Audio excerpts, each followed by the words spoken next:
Hello and welcome to my small cottagecore forest garden. This is season 2, episode 3. If this is your first visit to my channel, welcome. I recently moved somewhere with a small garden and I'm working really hard for the 3rd year now on creating a cottagecore dream garden full of vegetables and flowers and herbs.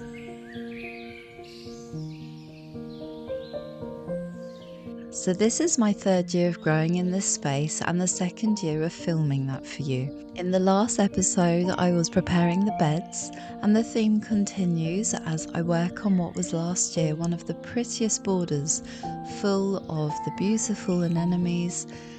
And here I am just digging through the soil and de-weeding and looking for all of the little bulbs. I'm still on a bulb rescuing and relocating mission, so I'm just working through, and I spent a whole day just working through every piece of soil, saving any of the plants I could use somewhere else, gathering all the bulbs to move, and just making sure that the soil was prepped and ready for this bed to be highly productive again this year.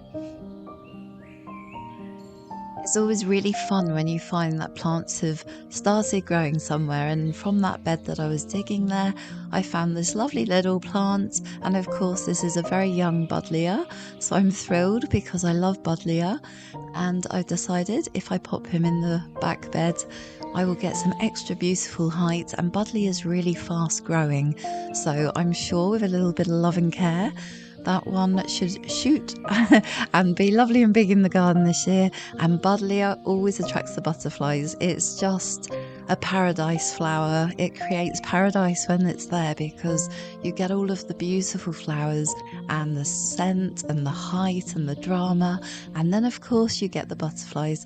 So buddleia is definitely something I really rave about and I love it.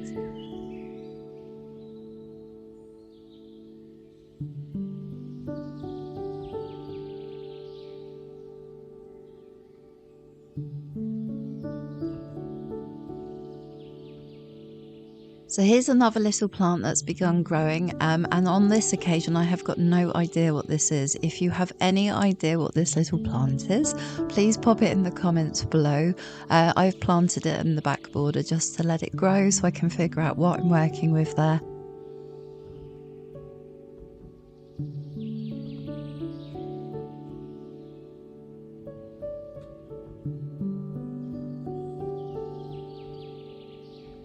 The first year in this garden I had put in a raspberry cane, a blackcurrant cane and a gooseberry cane. Last year the raspberries were amazing. They finally showed up and they were on one.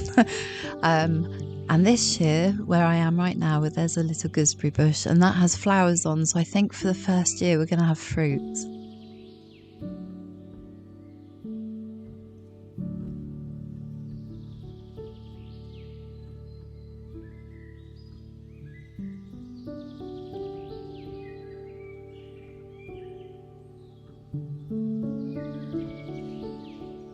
So with that bed nicely prepared, de-weeded, all the bulbs to the best of my knowledge moved, I now get to do the bit I've kind of been looking forward to, and that is preparing my raised bed. So this year I have moved it, I've painted it this pretty colour, and I've dug the area where I've popped the frame. And the reason I've dug the area is just to shake up the soils. I want it all loosened, aerated, I want it to have more volume than being compacted. But I'm also using a no-dig bed method here. So instead of weeding all of the soil from this spot, I'm literally just covering it all. Where I've dug it, it's obviously lifted it all up and that fills most of the frame, which is very useful. And then I'm covering that all up with thick pieces of cardboard, making sure there's no soil exposed before covering the cardboard with soil. So I'm now going to take the compost from last year and move that into the top of my raised bed on top of the cardboard. This compost is weed-free, seed-free as such, and in time the cardboard will compost into the soil, and all of the organic matter in the soil below, the roots, the leaves from the grass and the other plants that are jumbled up, that will all decompose. For me, this is just a little hack I came up with to fill a raised bed easily without having to use litres and litres of compost.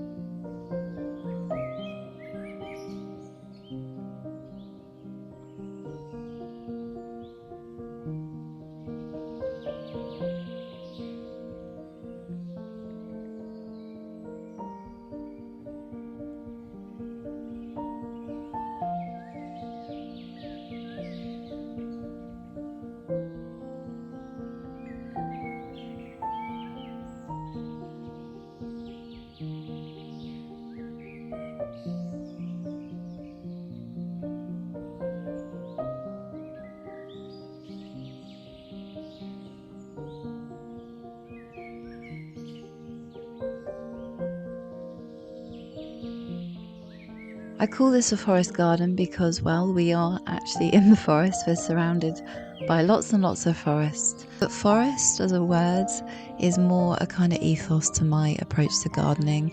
I do really love the idea of forest gardens where you are working down through the layers, from herbs on the floor up to your fruit in the trees.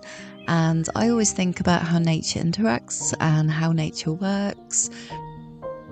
And with that said, my whole approach this year is very much there are carrots here, there, and everywhere. There are cucumbers here, there, and everywhere.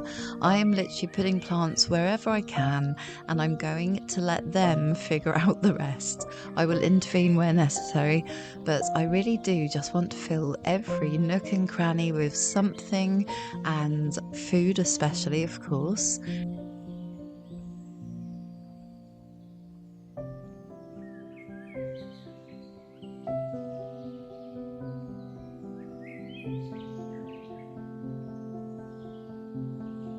So a part of experimenting every year is working out what you like for frames, etc. And I am trying a couple of new techniques this year. They're not techniques anyone's taught me. It's more just how creative am I feeling on the day, and probably what have I been influenced by at some point somewhere. So this year I'm trying different frames, and I've tried to film that as best as I could for you to see how I went about doing this year's frames. I'm not saying they're a good idea. I'm not saying they will work, but this is what I'm doing this year. What will happen remains to be seen, as always.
And for those who might be wondering, these are just bamboo canes, which you can buy very cheaply. You normally pick up a pack of 10, all in different lengths, for a couple of pounds. They're very, very long lasting. I mean, I've used these for 3 years and they're still good.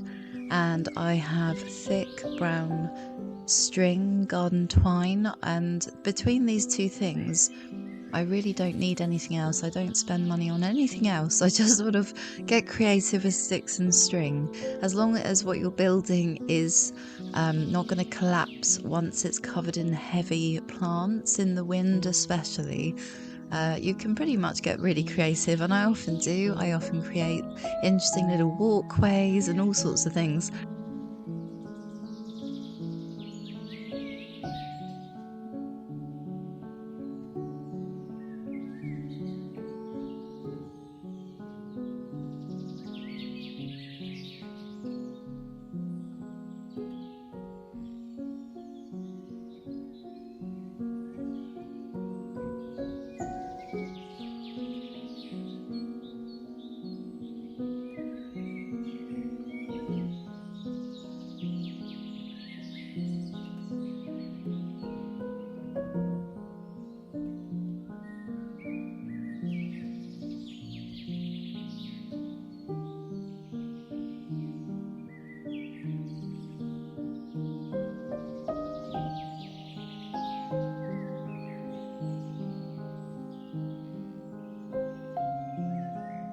We're now at the end of episode 3, and I just wanted to say thank you for spending some time with me in my garden. I look forward to seeing you again in the next episode, and to keep updating you on the progress and all the things as they happen. Thanks for being here. I hope that you'll subscribe and give this video a like and a comment. See you soon.